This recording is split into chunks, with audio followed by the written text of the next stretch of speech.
Dan Najeriya a kira ni da shi kunya nake a ƙasata da an kawo wuta a ƙasata har tafi ake a ƙasata babu ruwan famfo a ƙasa tsohon zance ake a ƙasata.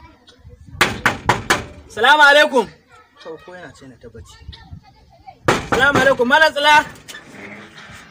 Wa alaikum assalam. Malam Tsala salamu alaikum. Wala ila an kai. To waya to dangane da batun azumi ne. Jiya mun kasa mun tashi majalisa.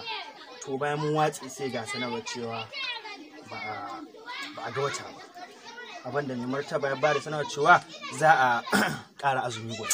Amma dai ila ka zalunce ni wallahi. Matsalar da Allah ila ka zalunce ni. Ban samu ka ta waya ba. Ni ga cewa ya kamata in tayi tattaki iso ga gidan faɗa ma.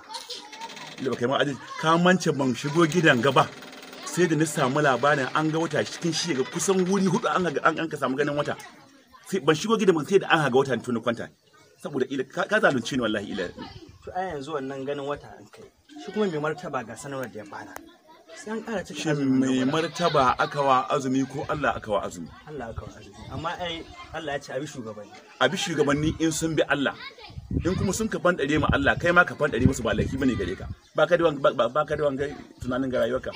Kawai ka zo ina kwanci ina bacci na saboda Allah. To ni Allah ne ka wa azumi kuma na yi bakin wannan ni kuma an ga wuta kuma na aminta da sun ga wuta. Da haka na aje azumi da Allah. Kai girman kai. Ka ce ma dan Shi'a.